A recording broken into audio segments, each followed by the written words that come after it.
Barack Obama in 2004 was totally unknown. People were saying, I don't know who this guy is. I wonder why they picked him. He had this reputation as a bit of an upstart, as sort of a young, rising figure in the party, but no one knew who this guy was. This was his chance to introduce himself to people. Tonight is a particular honor for me because, let's face it, my presence on this stage is pretty unlikely. My father was a foreign student, born and raised in a small village in Kenya. What makes a great political speech is if you can somehow fold your story into this larger American story. The next thing he says is about his mother's family. His grandfather fought in World War II. He used the GI Bill. They settled in Kansas, so white people could say, he's just like us. My parents shared not only an improbable love, they shared an abiding faith in the possibilities of this nation. I stand here knowing that my story is part of the larger American story, that I owe a debt to all of those who came before me, and that in no other country on earth is my story even possible. Going into this speech, we've had 4 years of George Bush, and we felt as a country like we've grown further apart. 2004 was very much a divisive partisan race. Obama's speech is in some ways an antidote to that. Alongside our famous individualism, there's another ingredient in the American saga, a belief that we're all connected as one people. If there is a child on the south side of Chicago who can't read, that matters to me even if it's not my child.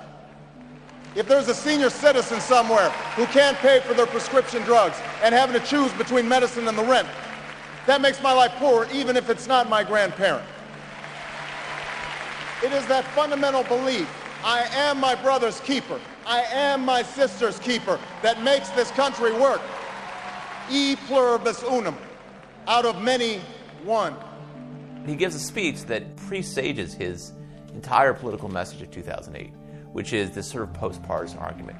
Now, even as we speak, there are those who are preparing to divide us. The spin masters, the negative ad peddlers, who embrace the politics of anything goes.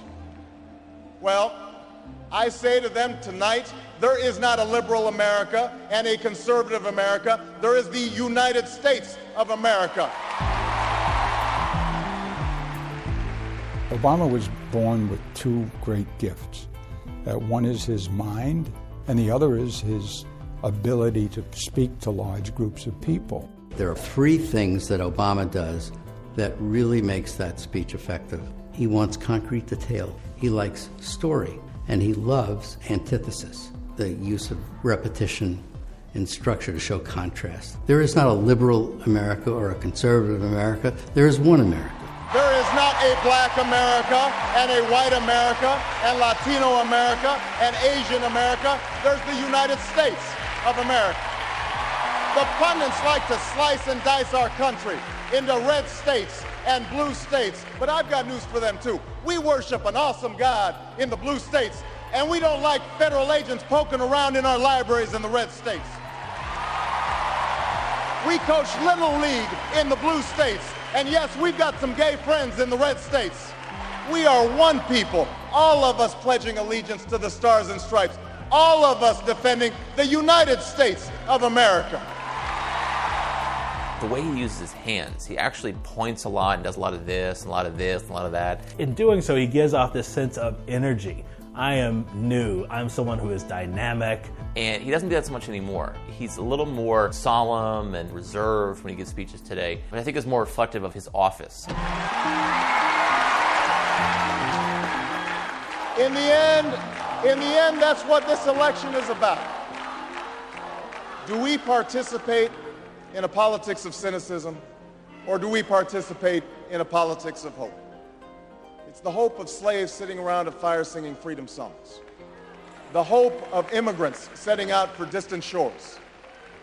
The hope of a young naval lieutenant bravely patrolling the Mekong Delta. The hope of a mill worker's son who dares to defy the odds. The hope of a skinny kid with a funny name who believes that America has a place for him too. Hope in the face of difficulty. Hope in the face of uncertainty. the audacity of hope. His appearance at that convention, which was the best speech of the convention, better than John Kerry's, was electrifying, and without it, he wouldn't be president. I think sincerity means a lot. There are people who, when they speak the truth as they see it, and they're very effective doing that. I believe this country will reclaim its promise, and out of this long political darkness, a brighter day will come. Thank you very much, everybody. God bless you.